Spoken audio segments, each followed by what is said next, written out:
ಹೇಳ್ಬೇಕಂದ್ರೆ ಟ್ರೈಲರೇ ನೋಡಿದ್ವಿ, ತುಂಬ ಅದ್ಭುತವಾಗಿ ಬಂದಿದೆ. ಅದು ನಿಮ್ಮ ಪಾತ್ರ ಭಾಳ ಮುಖ್ಯವಾಗಿ, ಯಾಕೆಂದರೆ ಈಗಿನ ಹೆಣ್ಣು ಮಕ್ಕಳದು ಅಂತ ಬರೋದಾದರೆ, ಮದುವೆ ಅಥವಾ ಒಂದು ಕಮಿಟ್ಮೆಂಟ್ ಅಂತ ಬರೋದಾದರೆ ಯೋಚನೆಗಳು ಬೇರೆ ಇರುತ್ತೆ. ಅಂದರೆ ನಾನು ಮದುವೆ ಆಗೋ ಹುಡುಗ ಈ ಥರ ಇರಬೇಕು, ಅಥವಾ ಎಷ್ಟು ಒಳ್ಳೆ ಬ್ಯಾಕಪ್, ಒಳ್ಳೆ ದುಡ್ಡು ಇಟ್ಟಿರಬೇಕು, ಆ ಥರ ಇರುವಂಥ ಸಮಾಜದಲ್ಲಿ ಕವಿತಾ ಅನ್ನೋ ಕ್ಯಾರೆಕ್ಟ್ರು ತುಂಬ ವಿಭಿನ್ನವಾಗಿ ಯೋಚನೆ ಮಾಡುವಂಥ ಒಂದು ಪಾತ್ರ. ಒಂದು ಅದ್ಭುತವಾಗಿ ನಟಿಸಿದ್ದೀರಿ.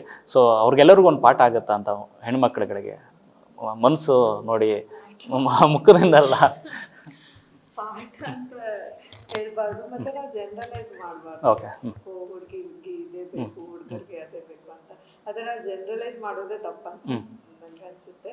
ಬಟ್ ಡೆಫಿನೆಟ್ಲಿ ನಾವು ಬ್ಯೂಟಿನ ನೋಡಿ ಅವ್ರ ಔಟರ್ ಇದನ್ನ ನೋಡಿ ಮುಂದೆ ಹೋದ್ರೆ ಇಟ್ಸ್ ಡಿಮಿನಿಷಿಂಗ್. ಬ್ಯೂಟಿ ಅದು ಏನು ಲಾಂಗ್ ರನ್ಗೆ ಇರಲ್ಲ. ನಿಮ್ಮ ಕ್ಯಾರೆಕ್ಟರ್, ನಿಮ್ಮ ವ್ಯಾಲ್ಯೂಸ್, ನಿಮ್ಮ ಬಿಲೀಫ್ ಸಿಸ್ಟಮ್, ನಿಮ್ಮ ನೇಚರ್, ಯಾವ ಥರ ಬೇರೆಯವ್ರನ್ನ ಟ್ರೀಟ್ ಮಾಡ್ತೀರಾ, ನಿಮ್ಮ ಆಸೆಗಳೇನಿದೆ, ನಿಮ್ಮ ಕನಸುಗಳೇನಿದೆ,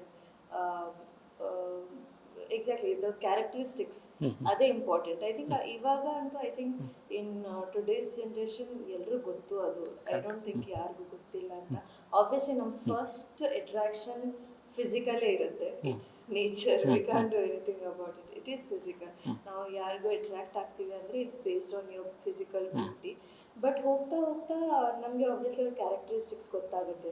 ಆವಾಗ ನಮ್ಗೆ that time we can judge if that person is for us or not ಅಂತ. ಆವಾಗಲೇ ನಮ್ಗೆ ಗೊತ್ತಾಗುತ್ತೆ, ಓ ಇವ್ರು ನನ್ನ ಟೈಪ್ ಅಲ್ಲ, ಬೇಡ, ಇವ್ರು ನನ್ನ ಟೈಪ್. ಓಕೆ, ಇವ್ರು ಮತ್ತೆ ನನ್ನ ವ್ಯಾಲ್ಯೂ ಸಿಸ್ಟಮ್ ಸೇಮ್ ಇದೆ, ನಮ್ಮ ಥಾಟ್ ಪ್ರೊಸೆಸ್ ಸೇಮ್ ಇದೆ, what he stands for and what I stand for is same.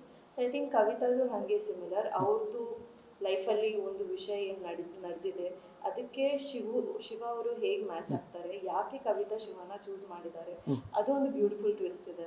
So I think it's very nice balance. I don't think Kavitha ಕೂಡ ಆ ಥರ ನೋಡಿದ್ದಾರೆ ಶಿವನ, ಓ ಇವರು ಏನು ಡಿಫ್ರೆಂಟ್ ಆಗಿದ್ದಾರೆ ಅಂತ ನೋಡಿಲ್ಲ. ಮತ್ತೆ ಅವ್ರು ಶಿವನ ಚೂಸ್ ಮಾಡೋಕೆ ಒಂದು ತುಂಬಾ ಸ್ಟ್ರಾಂಗ್ ರೀಸನ್ ಇದೆ. ಅದು ಶಿವಾಗೂ ಗೊತ್ತಿರಲ್ಲ ಯಾಕೆ ಚೂಸ್ ಮಾಡಿದ್ರೆ.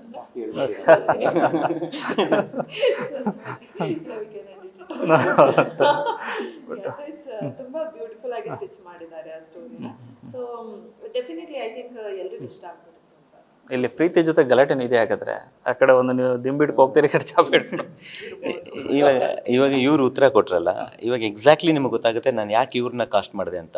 ಹರ್ real nature is very close to that vulnerability. ಅಂದರೆ ಮುಗ್ಧತೆ ಏನಿದೆಯಲ್ಲ ಒಂದು ಫೀಮೇಲ್ ಕ್ಯಾರೆಕ್ಟರ್ಗೆ, ನನ್ನ ಮನಸ್ಸನ್ನ ನೋಡೋ ಅಂಥದ್ದು ಮೈನಾ ಅಲ್ಲ ಅನ್ನೋ ಒಂದು ಕ್ಯಾರೆಕ್ಟರ್ ಅವ್ರಿಗೆ ರಿಯಲ್ ಲೈಫಲ್ಲೂ ಇದೆ ಅಂತ ನಾನು ಅಂದ್ಕೊಂಡಿದ್ದೀನಿ. ಅವ್ರ ಬಗ್ಗೆ ವೈಯಕ್ತಿಕವಾಗಿ ನಾನು ಹೆಚ್ಚಿಗೆ ಗೊತ್ತಿಲ್ಲ, but professionally she is A wonderful actor. But ಅದು ಕಾಣಿಸುತ್ತೆ ನಿಮಗೆ ಪರದೆ ಮೇಲೆ.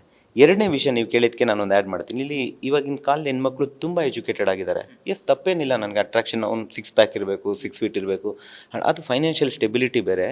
ಬಟ್ ಹೆಣ್ಮಕ್ಳಿಗೆ ಇವಾಗ ಅರೇಂಜ್ ಮ್ಯಾರೇಜಸ್ ಅಂತ ಹೋಗ್ಬಿಟ್ರೆ ಏನಾಗುತ್ತೆ, ಹೆಣ್ಮಕ್ಳಿಗೇನು ತೊಂದರೆ ಇರಲ್ಲ, ಅವ್ರ ಅತ್ತೆ ಮಾವ, ಚಿಕ್ಕಪ್ಪ ಚಿಕ್ಕಮ್ಮ, ಅಜ್ಜಿಗೇನೋ ಪ್ರಾಬ್ಲಮ್ ಇರುತ್ತೆ. ಈ ಥರದ್ದು ಇರುತ್ತೆ. ಎಷ್ಟೊಂದು ಜನ ಪಾಪ ಹೆಣ್ಮಕ್ಳು ಯಾವ ಪ್ರೆಷರ್ ಬಿದ್ದುಬಿಡ್ತಾರೆ ಅಂದರೆ, ಫ್ಯಾಮಿಲಿಗೋಸ್ಕರ ಒಂದು ಒಬ್ಬನ ಮದುವೆ ಆಗ್ತಾರಲ್ಲ ಅರೇಂಜ್ ಮ್ಯಾರೇಜಸ್ ಅಂತ ಬಂದಾಗ. ಇವಾಗ ಲವ್ ಮ್ಯಾರೇಜಸ್ ಅಂತ ಬಂದಾಗ ನಮ್ಮಂಥವ್ರೇ ಅಪ್ರೋಚ್ ಮಾಡಿರಲ್ಲ, ಬಿಡು ನಾನು ಹಿಂಗಿದ್ದೀನಿ, ಆಕೆ ನಾನು ಒಪ್ಕೊಳ್ಳಲ್ಲ. ಇವ್ರು ನೋಡೋಕೆ ಸುಂದರವಾಗಿದ್ದಾರೆ. ನಮಗೆ ಹೆಂಗೆ ಚಿಕ್ಕ ವಯಸ್ಸಿಂದ ಟೀನೇಜ್ ಅಲ್ವಾ, ಆ ಕಾಲೇಜಿಂದ ಹೆಂಗೆ ಇಂಜೆಕ್ಟ್ ಆಗಿಬಿಟ್ಟಿರುತ್ತೆ ಅಂದರೆ 100% ಆ ಹುಡುಗಿ ನನಗೆ ನೋವಂತಾಳೆ. ನಮಗೆ ಗೊತ್ತಿರುತ್ತೆ. ನಮಗೆ ನಾವು ಡ್ಯಾನ್ಸ್ ಮಾಡಿ, ಸ್ಟಂಟ್ಸ್ ಮಾಡಿ ಏನೇನೋ ಎಗರ್ತಾ ಇದ್ದವರು ಅವಾಗೆಲ್ಲ ಕಾಲೇಜಲ್ಲಿ. ಬಟ್ ಯಾವ್ದಾದ್ರು ಈ ಥರ ಒಂದು ಹೆಣ್ಮಕ್ಳು ವಿಷಯ ಬಂತು ಮಾತಾಡಬೇಕು ಅಂದರೆ ನನ್ನಷ್ಟು ಎದುರು ಪಕ್ಕಲ ಯಾರೂ ಇರ್ತಾ ಇರಲಿಲ್ಲ. ನನಗೆ ಇವಾಗಲೂ ಮುಜುಗರ, ನನಗೆ ವೆರಿ ಇಂಟ್ರೋವರ್ಟ್ ಆ ವಿಷಯದಲ್ಲಿ ಬಂದಾಗ. ಕೆಲಸದಲ್ಲಿ ಹೆಂಗೋ ದೇವ್ರು ಕಾಪಾಡ್ಬಿಟ್ಟ ನಮ್ಮನ್ನ. ಸೊ ಇಲ್ಲಿ ಅವರು ಆ ಒಂದು ಜೆಂಡರ್ನ ಮಾತ್ರ ಬ್ಲೇಮ್ ಮಾಡಿದ್ರೆ ತಪ್ಪಾಗುತ್ತೆ. ಫಸ್ಟು ನೀನು ಹೋಗ್ಬಿಟ್ಟು ಮಾತಾಡು, ಆಯಿತಾ. ನಾನು ಯಾವಾಗಲೂ ಮೊನ್ನೆನೂ ಒಂದು ಉದಾಹರಣೆ ಕೊಟ್ಟೆ, ಅನುಮತಿದ್ರೆ ಅದನ್ನು ಹೇಳ್ತೀನಿ. ಯಾರೊಬ್ಬರು ನಟಿನೇ, ನನಗೆ ರಂಗಶಂಕರ ಕೂತಿದ್ದೆ, ಯಾರೊಬ್ರು ನನ್ನ ಕೈ ನೋಡ್ತಾರೆ, ಮೇಲೆ ನೋಡ್ತಾರೆ, ಕೈ ನೋಡ್ತಾರೆ, ನನ್ನೇ ಮೀಟ್ ಮಾಡೋಕ್ಕೆ ಬಂದಿದ್ದಾರೆ. ಎಷ್ಟು ಮೆಂಟರ್ ಹರ್ ನೋಡ್ತಾರೆ. ಆಮೇಲೆ ನನಗೊಂಥರ ಡಿಸ್ಟರ್ಬ್ ಆಗ್ಬಿಡ್ತೀನಿ, ಗೊತ್ತಿರೋ ಹುಡುಗಿನ ಹಿಂಗೆ ನೋಡ್ತಾರಲ್ಲಪ್ಪ ಅಂತ ನಾನು ಹೇಳೇಬಿಟ್ಟೆ, ನೋಡಮ್ಮ ಇದು ಹಿಂಗೆ ಇದ್ದಿದ್ದು. ಆಮೇಲೆ ಪಾಪ ಆಕೆ ಏನು ಹೇಳ್ತಾರೆ ಅಂದರೆ, ಸರ್ ದಯವಿಟ್ಟು ಬೇಜಾರು ಮಾಡ್ಕೊಬೇಡಿ, ನನಗೆ ಅದ್ರ ಬಗ್ಗೆ ಕುತೂಹಲ ಇತ್ತು, ಬಟ್ ಎಲ್ಲಿ ಕೇಳಿದ್ರೆ ನೀವು ಬೇಜಾರು ಮಾಡ್ಕೊಬಿಡ್ತೀರ ಅಂತ ನಾನು ಕೇಳಲಿಲ್ಲ ಸರ್. ಅವಾಗ ನನಗೇನು ಅರ್ಥ ಆಯಿತು, it is not A problem with external world, it's A problem with internal world. First ನೀನು ಹೋಗಿ ಮಾತಾಡು, ಅವಾಗ್ತಂತಾನೆ ಪ್ರಪಂಚ ಮಾತಾಡೋದು. ಅದೇ ಸಿನಿಮಾ ಆಗಿರೋದು. ಇವಾಗ ನಾನೇ ಮಾತಾಡಲಿಲ್ಲ ಅಂತ ಹೇಳ್ಬಿಟ್ರೆ ನಾನು ಸುಮ್ಮನೆ ಹಿಂಗಾಯ್ತು ಅಂದ್ಕೊಂಡು ನಾನು ಹಂಗೆ ಇರ್ತಾಯಿದ್ದೆ ನಾನು. ಸೊ ಒಂದು ಜೆಂಡರ್ನ ಬ್ಲೇಮ್ ಮಾಡೋಕ್ಕಾಗಲ್ಲ. ನಾನು ಹೋಗಿ ಅಪ್ರೋಚ್ ಮಾಡಿದೆ, ಬಹುಶಃ ಇವಾಗ ನನಗೆ ಯಾವುದೋ ಒಂದು ಸುಂದರವಾದ ಹುಡುಗಿ ನನಗೂ ಸಿಗ್ತಿತ್ತು ನಾನು, ಅಲ್ವಾ. ಸೊ ಆ ಥರ ನಮಗೆ ನಿಜ ಜೀವನದಲ್ಲಿ ಆ ಥರ ಇರುತ್ತೆ. ಈ ಥರ ಎಲಿಮೆಂಟ್ಸ್ ನಿಮ್ಗೆ ಇದರಲ್ಲಿ ತುಂಬ ಚೆನ್ನಾಗಿ ಅವ್ರು ಕ್ಯಾರಿ ಮಾಡಿದ್ದಾರೆ ಆ ಫಿಲ್ಮಲ್ಲಿ ಕೂಡ. ವರ್ಲ್ಡ್ ಸಿನಿಮಾದಲ್ಲೇ ಇದೊಂದು ದೊಡ್ಡ ಪ್ರಯೋಗ, ಆ್ಯಕ್ಚುಲಿ ಮೊದಲ ಪ್ರಯೋಗ ಮೇ ಬಿ. ಸೊ ಸಿನಿಮಾ ನೋಡಿದ್ರೆ ನಿಮಗೆ ಹೇಗೆ ಅನ್ನಿಸ್ತು, ಅಷ್ಟು ಕಾಡ್ತು ಅಂತ?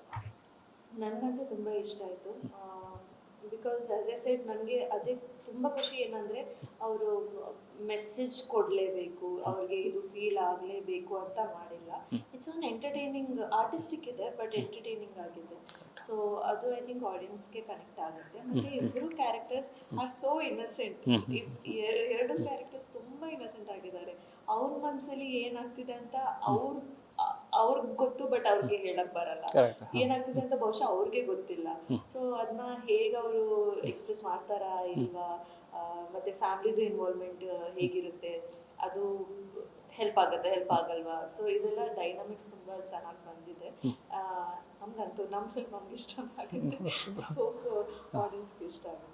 ಸರ್, ಸಿನಿಮಾದ ಪೋಸ್ಟರ್ಸ್ ಮತ್ತು ಕ್ರಿಯೇಟಿವ್ಸ್ ಎಲ್ಲ ತುಂಬ ಚೆನ್ನಾಗಿ ಬಂದಿದೆ. ಎಲ್ಲ ಇದರಲ್ಲೂ ಕಾಮನ್ ಆಗಿ ಫ್ಲವರ್ಗಳು ಕಾಣಿಸ್ತಾ ಇದೆ. ಏನು ಅರ್ಥ ಸರ್ ಅದನ್ನು, ಬೇರೆ ಇದೆಯಾ, ಏನರ್ಥ? ಇಲ್ಲ, ಫ್ಲವರ್ ಹೂವು ಅನ್ನೋದೇನೆಂದರೆ ಒಂದು ಮುಗ್ಧತೆ, ಒಂದು ಇನ್ನೋಸೆಂಟ್, ಒಂದು ವಲ್ನರಬಿಲಿಟಿ, ಅದೊಂದು ಬ್ಯೂಟಿ. ಅದು ಆ ಫ್ಲವರ್ ಅನ್ನೋದನ್ನ ನಾವು ಸಾವುಗೂ ಬೆಳೆಸ್ತೀವಿ, ಹುಟ್ಟಿಗೂ ಬೆಳೆಸ್ತೀವಿ. ಫ್ಲವರ್ ಅನ್ನೋದು ಪ್ರಪೋಸ್ ಮಾಡೋಕ್ಕೂ ಬೆಳೆಸ್ತೀವಿ, ನಮಗೆ ಇನ್ನೊಂದಕ್ಕೂ ಬೆಳೆಸ್ತೀವಿ. ಫ್ಲವರ್ ಅನ್ನೋದು ಇಸ್ ವೆರಿ ಬ್ಯೂಟಿಫುಲ್ ಥಿಂಗ್. ಯಾವ ಥರ ಹೂವು ಅದರಲ್ಲೂ ನಾವು ಮನುಷ್ಯ ಹೆಂಗಿರ್ತೀವಿ ಅಂದರೆ ಈ ಫ್ಲವರ್ ಇದಕ್ಕೆ ಹುಡುಗಿನ ಪ್ರಪೋಸ್ ಮಾಡೋ ರೆಡ್ ರೋಸ್, ಹಿಂಗೆ ಅದನ್ನು ಬೇಕಾದ್ರೆ ನಾವು ಕ್ಯಾಟಗರಿ ಮಾಡಿಬಿಟ್ಬಿಟ್ಟಿದ್ದೀವಿ. ಇನ್ನು ಮನುಷ್ಯನ ಬಿಡ್ತಾರೆ, ಅವರು ಬಿಡೋಕ್ಕಾಗಲ್ಲ. ಸೊ ಅದರಿಂದ ಇಟ್ಸ್ ಜಸ್ಟ್ ಎ ಮೆಟಫರ್ ನಮ್ಗೆ. ಅಂದರೆ ನಮ್ಮ ಸಿನಿಮಾನಲ್ಲಿ ಬರೋವಂಥ ಕೆಲವೊಂದು ಸನ್ನಿವೇಶದ ರಿಯಲ್ ಪೋಸ್ಟ್ಗಳು ಅದು. ಅಂದರೆ ನನಗೆ ಪೋಸ್ಟ್ಗಳು ಬಿಟ್ರೂ ನೀವು ಈ ಥರ ಕುತೂಹಲ ಅದು ಕಾಡಬೇಕು ಅವ್ರಿಗೆ. ಯಾಕೆ ಈ ಥರ ಇದೆ, ಇವ್ರು ಯಾಕೆ ಹಿಂಗೆ ಮಲಗಿದ್ದಾರೆ, ಮುಂದೆ ಯಾಕೆ ಒಂದು ಫ್ಲವರ್ ಇದೆ, ಆ ಹೂವನೇ ಯಾಕೆ ನನಗೆ ಮನ್ಸು ಮೆಟಫರ್ ಅದು ನನಗೆ, ಆಯಿತಾ, ಆ ಥರ ನನಗೆ. ಸೊ ಅಲ್ಲೆಲ್ಲೋ ಒಂದು ಕಡೆ ಬೆಳಕು ಬರ್ತಿದೆ, ಅವ್ನು ಯಾಕೆ ಬೇಜಾರಾಗಿ ಮಲಗಿದ್ದಾನೆ, ಇದು ಕಾಡಿಸ್ಬೇಕು. ಸುಮ್ಮನೆ ಯಾವುದೋ ಒಂದು ಜನರಲ್ ಫೋಟೋ ಹೀರೋ ಥರ ನನಗೆ ಬಿಟ್ಬಿಡೋಕೆ ನನಗೆ ಇಷ್ಟ ಇಲ್ಲ. ಅದು ಏನು ಹೇಳಲ್ಲ ಅದು ನಮಗೆ. ಮಹಿರಾನಲ್ಲಿ ನೀವು ನೋಡಿದ್ರು ನಮಗೆ ರಾಜ್ಬಿ ಶೆಟ್ಟಿ ಅವರ ಪೋಸ್ಟ್ರು ಕೂಡ ಭಾಳ ಅವ್ನು ನೋಡಿದ ತಕ್ಷಣ ಅವ್ನು ಯಾರೋ ಇಂಟೆಲಿಜೆಂಟ್ ಫೆಲೋ ಇನ್ವೆಸ್ಟಿಗೇಷನ್ ಆಫೀಸರ್ ಅಂತ ಗೊತ್ತಾಗಬೇಕು. ವರ್ಜಿನಿಯಾ ಅವ್ರದ್ದು ಬಿಟ್ಟಿದೆ, ಹ್ಯಾಂಡ್ ಲಾಕ್ ಆಗಿದೆ, ಬಟ್ ಯಾಕೆ ಹಿಂಗಾಗಿದ್ದಾರೆ ಇವರು ಅನ್ನೋದು. ಚೈತ್ರ ಅವ್ರದ್ದು ಅಳ್ತಾ ಇದ್ದಾರೆ. ಅದೇ ಥರ ಇವಾಗ ನಾವು ಕಾಜಲ್ ಅವ್ರು ಸೋಲೋ ಇಲ್ಲಿಲ್ಲ, ಬಟ್ ಸೋಲೋನಲ್ಲೂ ನೋಡಿದ್ರೆ ಅವರು ಬೇಜಾರಾಗಿ ಒಂಥರ ಫನ್ನಿಯಾಗಿ ಕೂತಿದ್ದಾರೆ. ಹಿಂದೆ ಮಂಚ ಹೊಡೆದೋಗಿದೆ, ಫಸ್ಟ್ ನೈಟ್ ಸಿಚುವೇಶನ್ ಅಂತ ಗೊತ್ತಾಗುತ್ತೆ, ಮಂಚ ಹೊಡೆದೋಗಿದೆ, ಬಟ್ ಅವರು ತುಂಬ ಕ್ಯೂಟಾಗಿ ಕೂತಿದ್ದಾರೆ. ಏನು ನಡೀತಾ ಇರೋದಲ್ಲಿ, ಏನಾಗಿರೋ ಸಿನಿಮಾನಲ್ಲಿ, ಈ ಕುತೂಹಲನ ಕ್ರಿಯೇಟ್ ಮಾಡ್ಬೇಕು ನಮಗೆ. ಸೊ ಫ್ಲವರ್ ಜಸ್ಟ್ ಬಂದಿರೋದು, ನಮ್ಮ ಎಂಟೈರ್ ಸಿನಿಮಾನೇ ಒಂದು ಹೂವು ಇದ್ದಂಗೆ ನಮಗೆ. ಅದನ್ನು ಬಾಡ್ದಂಗೆ ಎಷ್ಟು ನೋಡ್ಕೋತೀವಿ ಅಷ್ಟು ನೋಡ್ಕೋಬೇಕಷ್ಟೇ ನಾವು. ಸರ್, ಕಲಾವಿದರ ಆಯ್ಕೆನಲ್ಲಿ ಭಾಳ ನಿಪುಣರು ಅನಿಸುತ್ತೆ. ಯಾಕಂದರೆ ರಾಜ್ಬಿ ಶೆಟ್ಟರ್ನ ಆ ಟೈಮಲ್ಲೇ ಗುರುತಿಸಿದಿರಿ, ಚೈತ್ರ ಅವ್ರನ್ನೂ ಕೂಡ ಗುರುತಿಸಿದಿರಿ. ಈಗ ಕಾಜಲ್ ಅವರು ಮೇ ಬಿ ಅವ್ರ ನಟನೆಯಿಂದನೇ ಸಾಕಷ್ಟು ನಿಮಗೆ ಖುಷಿ ಅನಿಸಿದೆ ಆ ಪಾತ್ರಕ್ಕೆ ಅವ್ರನ್ನೇ ಕಾಸ್ಟ್ ಮಾಡಬೇಕಂತ. ಸೊ ಅವರ ಆ ನಟನೆ ನಿಮಗೆ ಎಷ್ಟು ಖುಷಿ ಕೊಟ್ಟಿದ್ದೆ ಕಾಜಲ್ ಅವರು? ಇಲ್ಲ, ಐ ಆಮ್ ವೆರಿ ತುಂಬ ಹೆಮ್ಮೆ ಆಗುತ್ತೆ. ಬಿಕಾಸ್ ಎಲ್ಲರಿಗೂ ಗೊತ್ತಿರೋ ಹಾಗೆ ಮುಂಚೆ ಇನ್ನೊಂದು ಪೋಸ್ಟರ್ಸ್ ಬಂದಿತ್ತು, ವೈಷ್ಣವಿ ಗೌಡ ಅವರು ಇದ್ದರು ಪಾಪ, ಬಟ್ ಪ್ರೊಫೆಷ್ನಲ್ ರೀಸನ್ ಅವ್ರು ಸೀರಿಯಲ್ ಒಪ್ಕೊಂಡಿದ್ರು, ಡೇಟ್ಸ್ಗಳಾಗಲೇ ಇಲ್ಲ, ಸೀರಿಯಲ್ ಬಿಟ್ಕೊಡ್ತಾ ಇರಲಿಲ್ಲ. ಅವ್ರಿಗೂ ತುಂಬ ಆಸಕ್ತಿ ಇತ್ತು ಸಿನಿಮಾ, ನನ್ನ ಮೇಲೆ ತುಂಬ ಗೌರವ ಇತ್ತು ಅವ್ರಿಗೆ. ಅವಾಗ ತಾನೇ ಬಿಗ್ ಬಾಸಿಂದ ಬಂದಿದ್ದರು. ಬಟ್ ನಮಗೆ ಒಬ್ಬ ಡೈರೆಕ್ಟ್ರಿಗೆ ಒಂದು ಫಸ್ಟ್ ಟೈಮ್ ಅನಿಸುತ್ತೆ ಒಂದು ಹೀರೋಯಿನ್ ಜೊತೆ ಒಂದು ಫೋಟೋ ಶೂಟ್ ಮಾಡ್ತಿದ್ದೆ. ಬಟ್ ಅವ್ರನ್ನ ಚೇಂಜ್ ಮಾಡಬೇಕು ಅಂದರೆ ತುಂಬ ಗಟ್ಟಿ ಮನಸ್ಸಿಂದ ನಾವು ಚೇಂಜ್ ಮಾಡಬೇಕಾಗತ್ತೆ. ಬಟ್ ಯಾರೇ ನೋಡ್ತಾ ಇದ್ರು ಯಾವುದೇ ಪರ್ಸ್ನಲ್ ರೀಸನ್ಸ್ ಇಲ್ಲ, ಇಟ್ಸ್ ಓನ್ಲಿ ಪ್ರೊಫೆಷ್ನಲ್ ರೀಸನ್ಸ್. ಯಾಕಂದ್ರೆ ನನಗೆ ಆ ಕಮಿಟ್ಮೆಂಟ್ಸ್ ಬೇಕಾಗುತ್ತೆ. ಸೀರಿಯಲ್ ಅವ್ರ ಪಾಪ ತಿಂಗಳಿಗೆ 2 ದಿನ 3 ದಿನ ಬಿಟ್ಕೊಡ್ಬೇಕಂದ್ರೆ ಹಿಂಗಾಗುತ್ತೆ. ಬಟ್ ಇವ್ರಿಗೂ ಕೂಡ ಅಷ್ಟೇ ಜವಾಬ್ದಾರಿ ಇತ್ತು. ಇವಾಗ ಯಾವುದೋ ಒಂದು ಹೀರೋಯಿನ್ ಇದ್ರು, ಆಲ್ರೆಡಿ ಪೋಸ್ಟ್ ಬಂದಿದೆಯಾ, ಅವರು ನೋನ್ ಫೇಸೇ. ವೈಷ್ಣವಿ ಗೌಡ ಏನೋ ಆರ್ಡಿನರಿ ನೇಮ್ ಅಲ್ಲ ಕರ್ನಾಟಕದಲ್ಲಿ, very known face, very beautiful lady, talented actress. ಅವ್ರ ಪಾತ್ರನ ಇವ್ರು ತುಂಬ್ಕೋಬೇಕಂದ್ರೆ ಇವ್ರಿಗೊಂದು ಹೆಸಿಟೇಷನ್ ಇರುತ್ತೆ. ಬಟ್ ಅವರು ಪ್ಯೂರ್ ಆ್ಯಂಡ್ ಪ್ಯೂರ್ ಅವರ ಒಂದು ಕ್ಯಾರೆಕ್ಟರ್ನ ನೋಡಿ ಧೈರ್ಯವಾಗಿ ಒಪ್ಕೊಂಡ್ರು. ಪ್ಲಸ್ ಇನ್ನೊಂದು ಏನು ಖುಷಿ ಕೊಡುತ್ತೆ ಅಂದರೆ, ಕಾಜಲ್ ಜೊತೆ ಬೇರೆ ಯಾವುದೇ ಆರ್ಟಿಸ್ಟ್ ಆಗಲಿ, ಜಹಾಂಗೀರ್ ಅವ್ರು ಮಾಡಿದ್ದಾರೆ, ವೀಣಾ ಸುಂದರ್, ರವಿ ಭಟ್ಟು, ಲಕ್ಷ್ಮೀ ಸಿದ್ದ, ಇವರೆಲ್ಲ ಒಳ್ಳೆ ನೋನ್ ಹೆಸರು, ಅವಾರ್ಡ್ ವಿನ್ನಿಂಗ್ ಆರ್ಟಿಸ್ಟು. ಇವ್ರು ಹೀರೋ ಯಾರು ಅಂತ ನೋಡಲೇ ಇಲ್ಲ ಲೋಕಿ, ಆಯಿತಾ. ಎಸ್ಪೆಷಲಿ ಹೀರೋಯಿನ್, ನಾನು ಇವ್ರ ಜೊತೆ ಚೆನ್ನಾಗಿ ಕಾಣಿಸ್ತಾರೆ. I am very happy, she is looking so beautiful along with me. I am looking beautiful because of her. ಅವರಿಂದ ನಾನು ಚೆನ್ನಾಗಿ ಕಾಣಿಸ್ಕೊಳ್ತಾ ಇದ್ದೀನಿ ಫ್ರೇಮಲ್ಲಿ. ಅದು ಇಂಪಾರ್ಟೆಂಟ್ ಅಲ್ವಾ?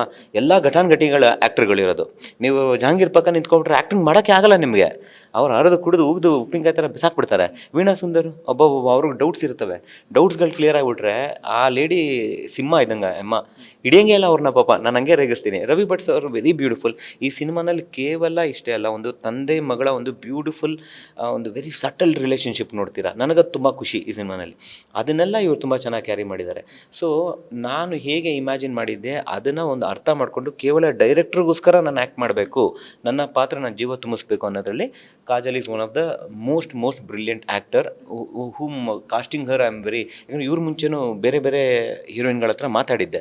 ಕೆಲವೊಬ್ರು ಬರಲೇ ಇಲ್ಲ ಆಫೀಸ್ಗಳಿಗೆ, ಕೆಲವೊಬ್ರು ಇಲ್ಲ ಸರ್ ಬ್ಯುಸಿ ಇದ್ದೀನಿ, ನಿಮ್ಮ ಸಿನಿಮಾ ಇಲ್ಲ ಅನ್ನೋಕ್ಕಾಗ್ತಾರೆ. ಅಚಾನಕ್ಕಾಗಿ ಅವ್ರು ಸಿಕ್ಕಿದ್ರು ನನಗೆ, ಒಪ್ಕೊಂಡ್ರು. ಅವ್ರು ಬಂದು ನಮ್ಮ ಟೀಮಿಗೆ ಬಂದಾಗಲೂ ಅವ್ರಿಗೆ ಒಂದು 15-20 ದಿನ ಅಷ್ಟೇ ಟೈಮ್ ಇದ್ದಿದ್ದು ಶೂಟಿಂಗ್ಗೆ. ಅಷ್ಟರಲ್ಲಿ ಅವರು ಕನ್ನಡದಲ್ಲಿ ಬರ್ಕೊಂಡು ಎಲ್ಲ ಮಾಡಿ ಆ ಡೆಡಿಕೇಶನಲ್ಲೇ ಅವ್ರು ಇವತ್ತು whatever she is because of that dedication. So I am very proud that I casted her. ನನಗೆ ಹೆಮ್ಮೆ ಆಗುತ್ತೆ ಇವಾಗ ಅಷ್ಟೇ ನನಗೆ.